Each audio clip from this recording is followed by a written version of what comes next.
एक मरतबा दुरूद पाक का नजराना पेश करें। पढ़िए अल्लाहुम्मा सल्लि अला सय्यिदिना व हबीबिना व महबूबिना व मौलाना मुहम्मद व आलिहि व अस्हाबिहि व बारिक वसल्लिम सलातन व सलामन अलैका या रसूल अल्लाह सलातन व सलामन अलैका या हबीब अल्लाह सल्लल्लाहु तआला अलैहि वसल्लम। हज़रात गिरामी, हमने पिछले जुमा हज़रत ख्वाजा बंदा नवाज़ गेसू दराज बुलंद परवाज़ दक्कन के शहबाज औलिया हज़रत सय्यदना सैयद मोहम्मद हुसैनी गुलबर्गवी रहमतुल्लाहि ताला अलैह की सीरत पाक विलादत से लेकर के गुलबर्गा शरीफ के तशरीफ़ आवरी तक के मुख्तसर से सुना।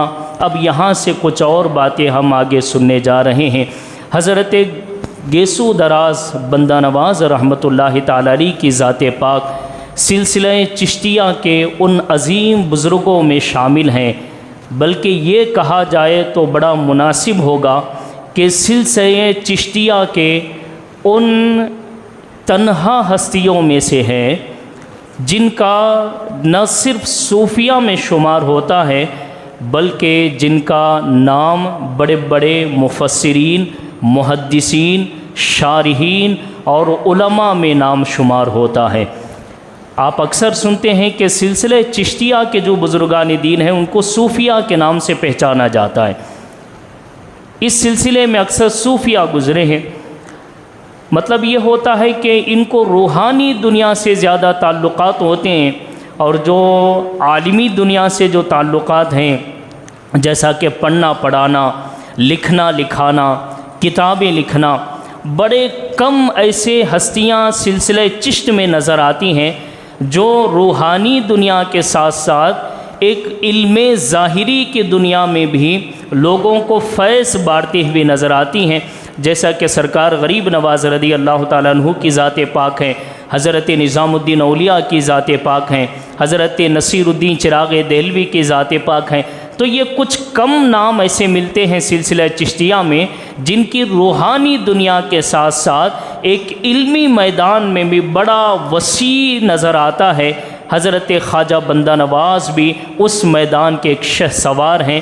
आपने पिछले जुमा सुना कि आप रूहानी दुनिया की तरबियत के साथ साथ 130 किताबों की आपने तसनीफ़ फरमाई, जिसमें कुरान शरीफ का जो है तर्जुमा तफसीर भी मौजूद हैं, जिसमें तसव्वुफ़ की किताबें भी मौजूद हैं, जिसमें फ़िक़्ह की किताबें भी मौजूद हैं, जिसमें आदाब मुरीदीन भी मौजूद हैं। बहुत सारी ऐसी किताबें मौजूद हैं जो इल्मी दुनिया से ताल्लुक़ रखती हैं और साथ ही रूहानी दुनिया से भी ताल्लुक़ रखती हैं। सरकार बंदा नवाज़ गेसू दराज रहमतुल्लाहि ताला अलैह जब गुलबर्गा शरीफ पहुँचे, बड़े आलीशान अंदाज से आपका इस्तक़बाल हुआ। जो उस वक्त का बादशाह था, शाह फ़िरोज़ जिसका नाम था, बड़े ज़ोर से शाहाना इस्तक़बाल करता है। जब सरकार बंदा नवाज़ गेसू दराज रहमतुल्लाहि ताला अलैह गुलबर्गा शरीफ पहुँचते हैं तो वहाँ आने के बाद बादशाह ने ये गुजारिश पेश की कि हुज़ूर आप मेरे क़िला में रहें, मेरे महल में रहें, आपका कदम मेरे महल में पड़ना ये बरकत का ज़रिया होगा, लिहाजा आप करम फरमाइए। सरकार बंदा नवाज़ गेसू दराज रहमतुल्लाहि ताला अलैह शाह फ़िरोज़ के महल क़िला में तशरीफ़ ले गए। कई दिन तक वहाँ तशरीफ़ फरमा थे। गुलबर्गा शरीफ में लोग वहीं पे मिलने के लिए आते थे, फैज़ान वहीं से जो है बांटा करते थे, सिलसिले चिश्तिया की बरकतें वहीं से हुआ करती थी, वहीं से मिला करती थी। सरकार बंदा नवाज़ गेसू दराज रहमतुल्लाहि ताला अलैह का ये मामूल था। देखिए आपकी तरबियत देखिए और लोगों के साथ आपका रब्त देखिए कि किस तरह लोगों के साथ आपका ताल्लुक़ात था और आप किस तरह लोगों को अपने फैज़ो बरक़ात से मालामाल किया करते थे। हज़रत सरकार बंदा नवाज़ गेसू दराज रहमतुल्लाहि ताला अलैह का जो दिन का तरतीब इस अंदाज से था कि आप सुबह में तहज्जुद की नमाज़ अदा फरमाते, फिर फ़जर की नमाज़ अदा फरमाते, फ़जर की नमाज के बाद फिर आप लोगों के पास तशरीफ़ लाते और लोगों को नसीहतें करते, कुरान सिखाते, अहदीस का दर्स देते, तसव्वुफ़ का दर्स देते। फिर इशराक़ का चाश्त का टाइम होता तो इशराक़ की नमाज़, चाश्त की नमाज़ अदा करते, नमाज इस्तिखारा, नमाज इस्तिआरा, इस तरह एक तरतीब थी नमाज़ों की। फिर नमाज चाश्त जब मुकम्मल होता तो फिर उसके बाद लोगों के लिए नसीहतें शुरू हो जाती। लोग आते थे, मुरीद होते थे, फैज़ान हासिल करते थे। इस तरह आपके दोपहर तक का वक्त गुज़र जाता। फिर ज़ोहर की नमाज़ अदा फरमाते, फिर ज़ोहर से लेकर के असर तक की फिर यही तरबियत हुआ करती थी। फिर असर से मगरिब तक यही तरबियत, फिर मगरिब से इशा तक के आप सलातुल अव्वाबीन में वक्त गुजारते। फिर इशा से लेकर के अक्सर रात का वक्त लोगों के साथ मेल मिलाप में, बातचीत में, फिर उनको नसीहतें करने में गुज़रता। और फिर जो वक्त रात का बचा होता वो पूरा वक्त अल्लाह की इबादत के लिए मखसूस था। इस तरह आपके पूरा दिन का शेड्यूल था। ये एक दिन नहीं बल्कि गुलबर्गा के पूरी ज़िंदगी का मामूल इसी अंदाज का था। जब आप आखिरी उम्र में पहुँचे ना, आखिरी उम्र के चंद साल थे, उन चंद सालों में आपने पूरी दुनिया से ताल्लुकात तोड़ ली। किताबों में आता है कि सरकार बंदा नवाज़ गेसू दराज के जो आखिरी साल गुज़रे हैं, और आपको उम्र भी मालूम होना चाहिए, सरकार बंदा नवाज़ की उम्र 104 साल की थी। कितने साल? 104 साल। नबी करीम की हदीस का मफ़हूम है, हुजूर इरशाद फरमाते हैं सबसे अच्छा इंसान वो है जिसको अल्लाह लंबी उम्र भी अता करें और उसको दीन पे चलने की क़ुव्वत भी अता करें। सुबहान अल्लाह। अगर इस हदीस को सामने रख के सरकार बंदा नवाज़ गेसू दराज की सीरत को देखते हैं तो आपको अल्लाह ने लंबी उम्र भी अता फरमाई और दीन की खिदमत ऐसी कि आपका पूरी ज़िंदगी का माहौल दीन की खिदमत में गुज़र रहा है। सुबहान अल्लाह, क्या ज़िंदगी है और क्या अल्लाह ने आपको अता फरमाए हैं। आखिरी साल जो आपके थे वो पूरे गोशा नशीनी में, यानी ताल्लुकात ख़त्म, ताल्लुकात बंद, किसी से मेल मिलाप नहीं, किसी से बातचीत नहीं, किसी को कोई चीज़ नहीं।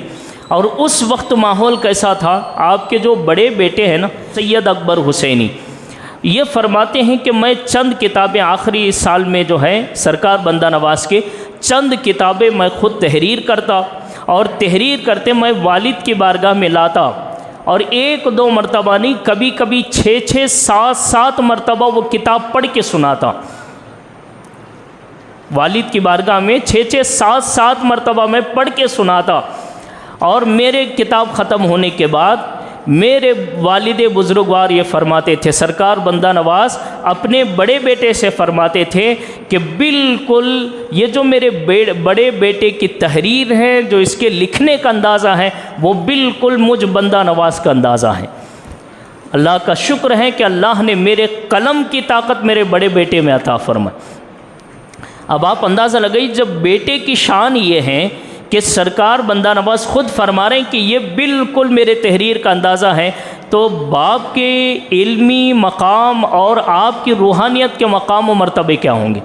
सुबहान अल्लाह। कभी कभी तो आप फरमाया करते थे कि सैयद अकबर हुसैनी, यानी मेरे बड़े बेटे, तू मेरा बेटा है, अगर तू मेरा बड़ा बेटा ना होता तो मैं तुझे वज़ू करने के लिए पानी का खिदमत अंजाम देता। अब आप अंदाज़ा लगाइए उनके बेटे की जो है ना वो इल्मी मकाम, वो रूहानी मकाम क्या होगा कि ख़ुद सरकार बंदा नवाज़ फरमा रहे हैं कि अगर तू मेरा बेटा ना होता, क्योंकि बेटे के ऊपर वाजिब है ना बाप की खिदमत करना, बाप के ऊपर तो वाजिब नहीं है बेटे की खिदमत, हाँ निगरानी वाजिब है, उसकी देखभाल वाजिब है, अच्छी तरबियत वाजिब है, लेकिन खिदमत नहीं है। बच्चों पर माँ बाप की खिदमत वाजिब है। तो सरकार बंदा नवाज़ फरमाया करते, अगर तू बेटा ना होता तो मैं तुझे वज़ू की खिदमत का काम अंजाम देता, क्योंकि तेरे अंदर वो अल्लाह ने अता फरमाए, इल्म हो, तसव्वुफ़ हो, रूहानियत हो, तरीक़त हो, अल्लाह ने वो अता फरमाया। तो ये आखिरी के जो साल थे वो साल गोशा नशीनी में गुज़रे। 104 साल की जब आपकी उम्र हुई, 104 साल की उम्र, सुबह का वक्त था, चाश्त की नमाज के इंतज़ार में आप तशरीफ़ फरमा थे, अल्लाह के ज़िक्र में मशगूल थे, और इसी इसरा में अल्लाह की तरफ से बुलावा आया कि अब बंदा नवाज़ को, गेसू दराज को दुनिया में रहने का वक्त ख़त्म हो गया, अब मेरी तरफ आने का वक्त शुरू हो चुका है।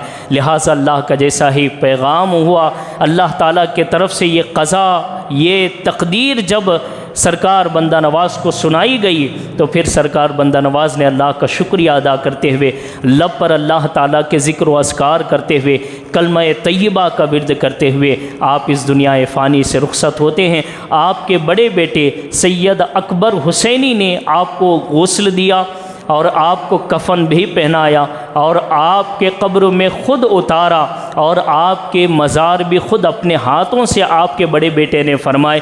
ये सरकार बंदा नवाज़ गेसू दराज रहमतुल्लाहि ताला अलैहि हैं। आप देखिए, मैं जो गुलबर्गा शरीफ का वाक़या सुना रहा हूँ ना, ये बड़ा मुख्तसर सुनाया हूँ।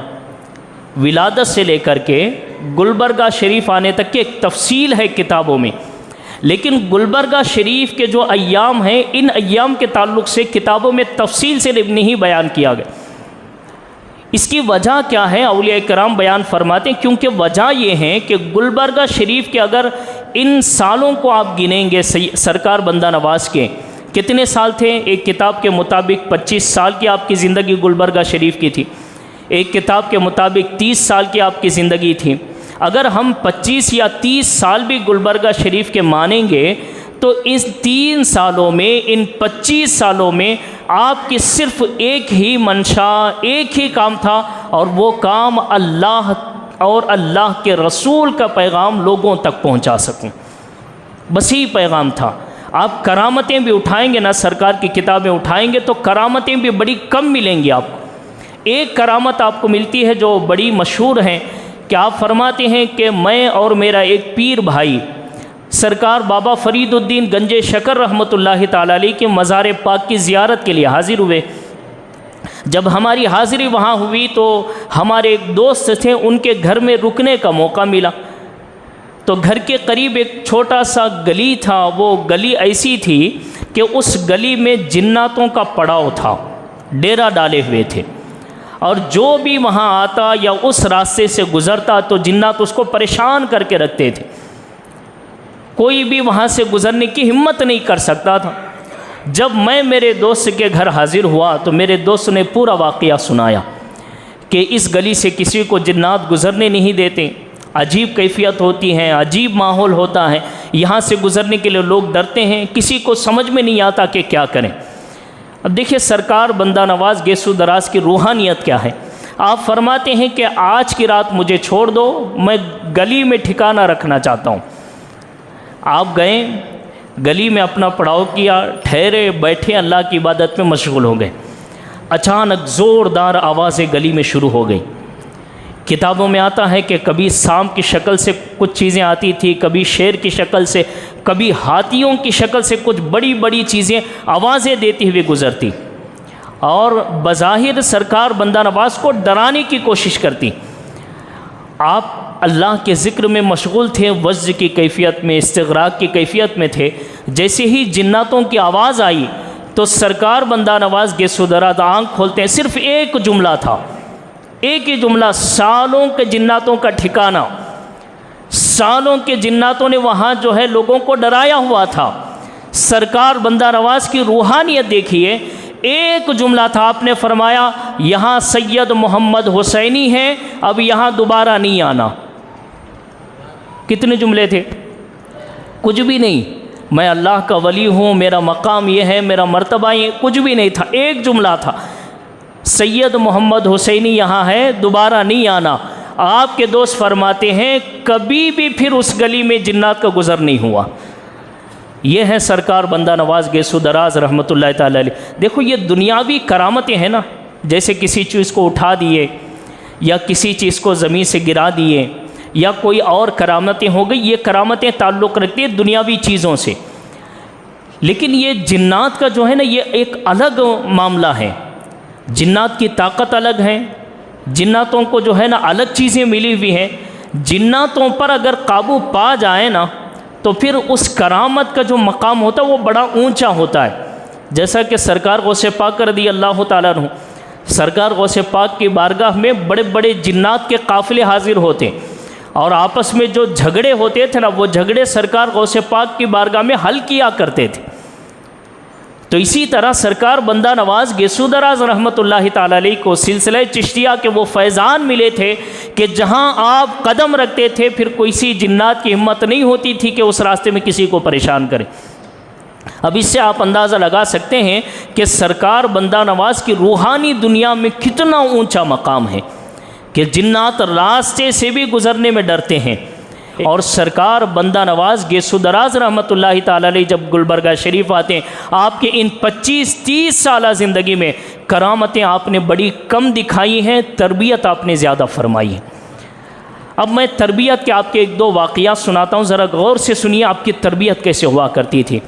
देखिए, पहली तरबियत आप फरमाते हैं कि अल्लाह और उसके रसूल से मोहब्बत कैसी होनी चाहिए। इंशाअल्लाह आप तरबियत के इन जुमलों को सुनेंगे ना, नसीहत वाले जुमलों को, ईमान आपका ताज़ा होगा।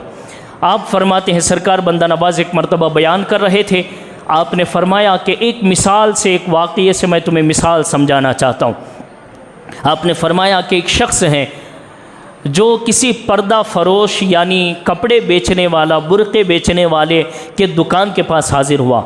बड़ा मालदार था, बेहतरीन घोड़ा था, उसके मोतियों में जो है जड़े हुए उसकी तलवार थी, अशरफियाँ दीनार थे, बड़ा खूबसूरत आदमी था। दुकानदार के पास पहुंचा तो उस दुकान में खूबसूरत लड़की काम करने वाली थी। तो उसने कहा कि मैं इस लड़की पे जो है आशिक हो गया हूँ, तो लिहाजा जो है मुझे इस लड़की को फ़रोख्त कर दी जाए।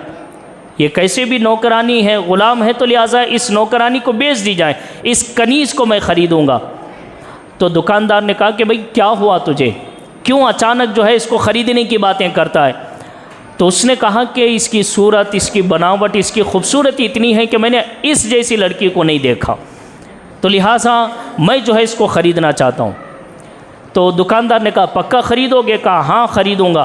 तो उसने कहा ये घोड़ा भी देना पड़ेगा, ये जो तलवार कीमती है इसको भी देना पड़ेगा, दीनार और दिरहम को भी देना पड़ेगा, यहाँ तक कि जो कीमती कपड़े तो पहना है ना ये भी देना पड़ेगा।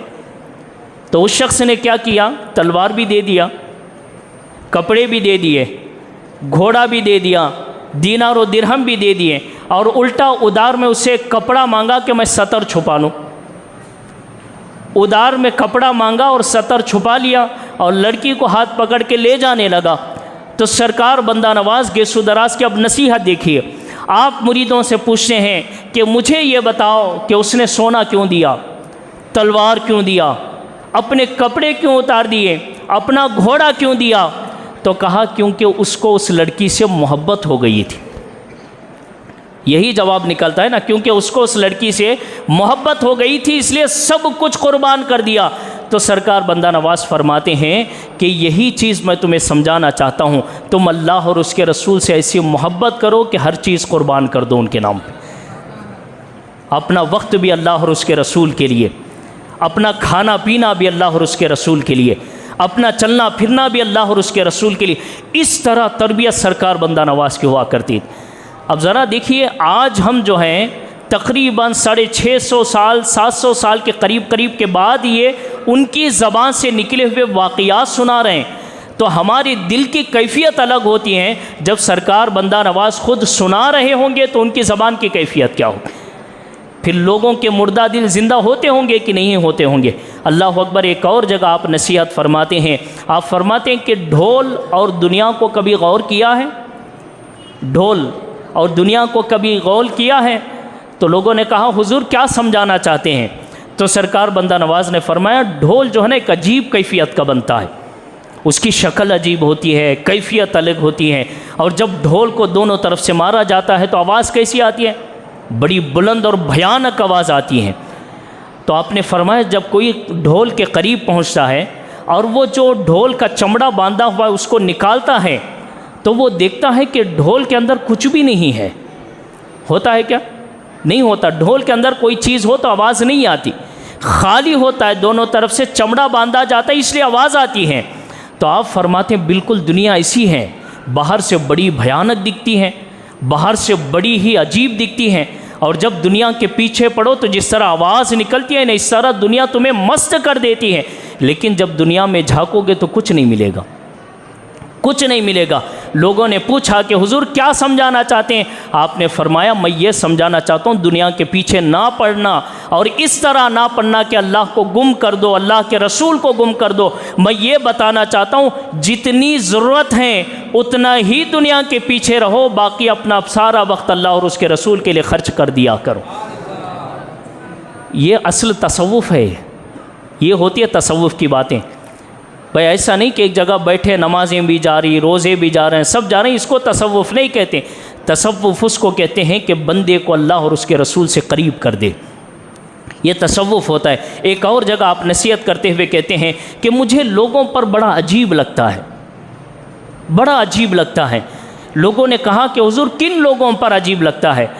कहा कि उन लोगों पर अजीब लगता है जो ये कहते हैं दुनिया मिट जाएगी और आखिरत रहने वाली है, दुनिया मिट जाएगी और आखिरत रहने वाली है, ऐसे लोगों पे मुझे ताज्जुब लगता है।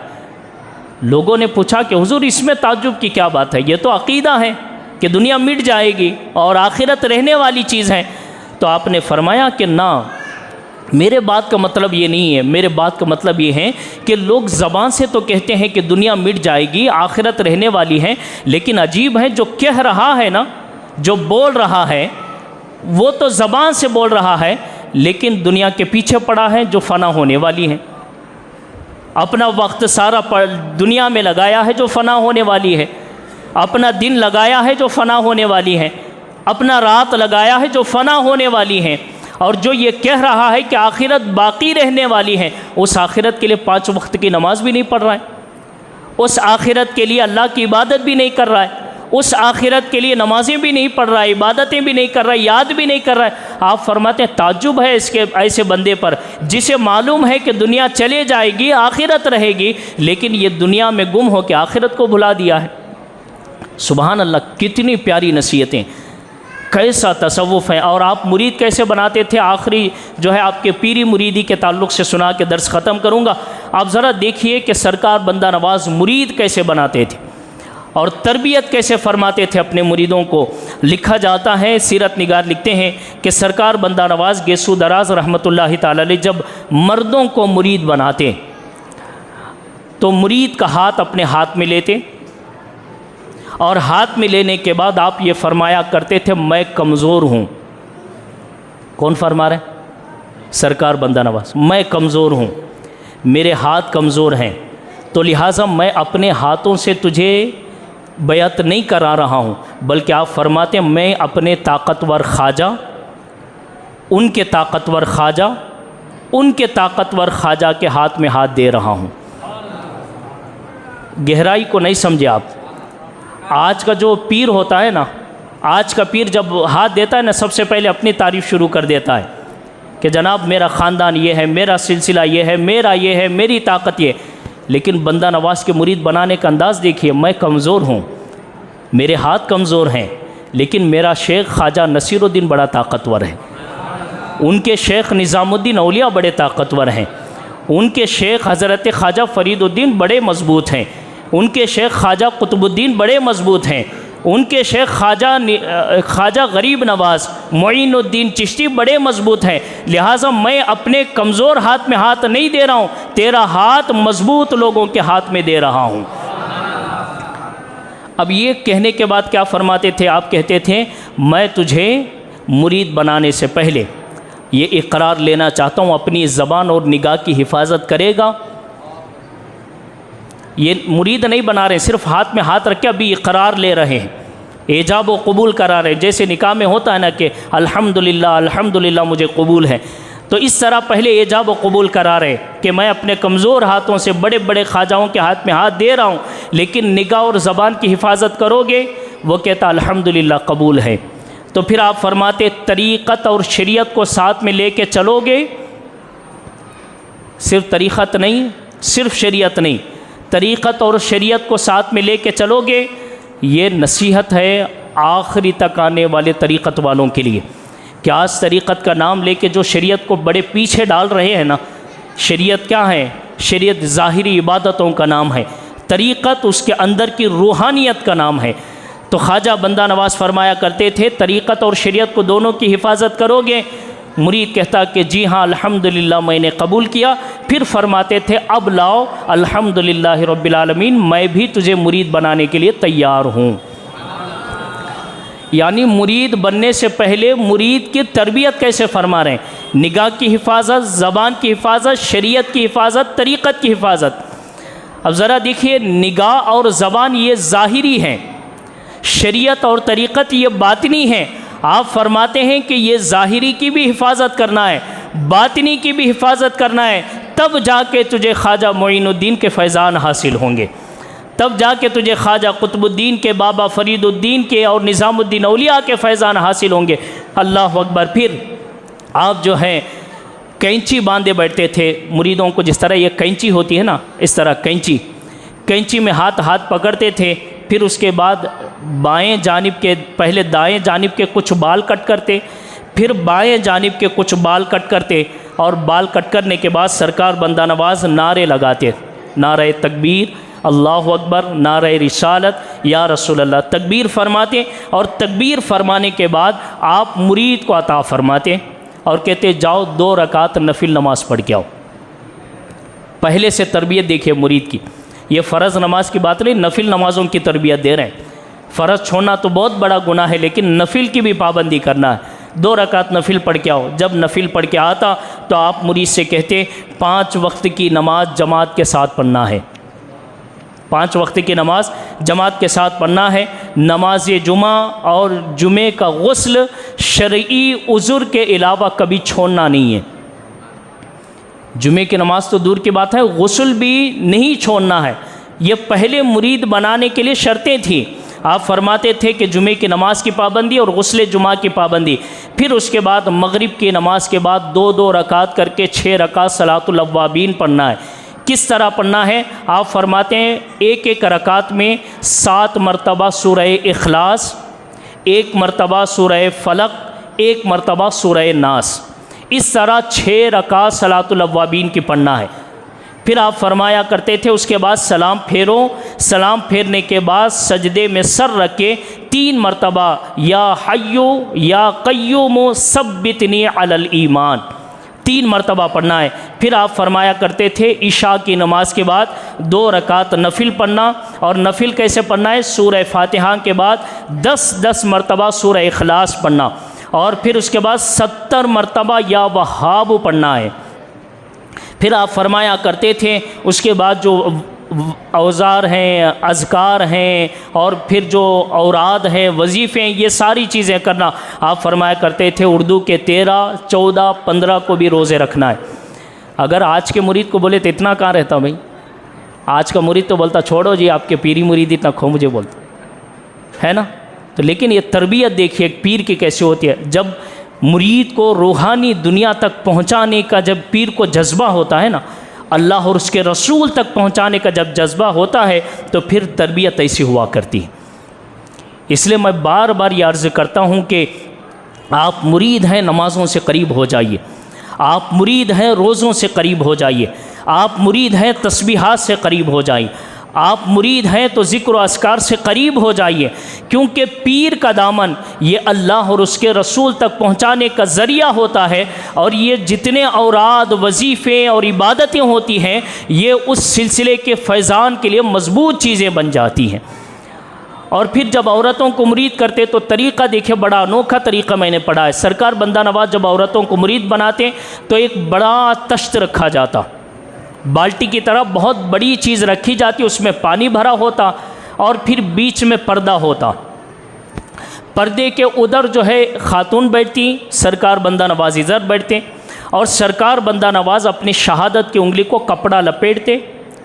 कपड़ा लपेटने के बाद उंगली का सिर्फ ये पोरा है ना, ये जो उंगली पे पहली निशानी, पहली लकीर, इस पोरे को पानी के अंदर दाखिल करते, और ख़ातून से कहते हैं कि अपना पूरा हाथ अपने आस्तीन के अंदर रखो और अपनी शहादत की उंगली कपड़े में रख के उसमें डुबोना।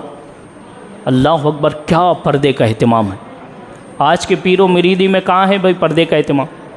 पीर साहब के ख़ुद पाँव भी दबा रहे हैं आज, मुरीदा सब कर रहे हैं ना।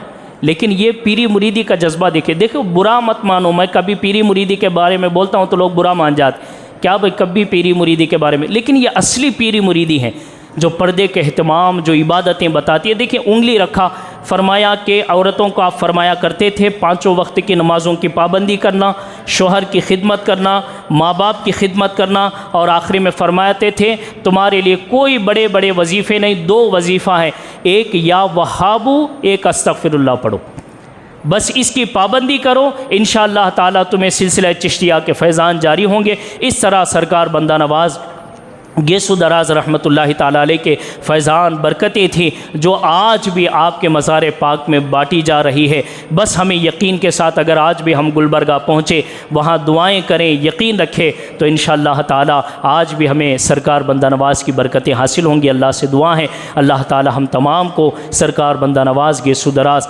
रहमतुल्लाहि ताला अलैह के फैज़ान को जारी व सारी फरमाए।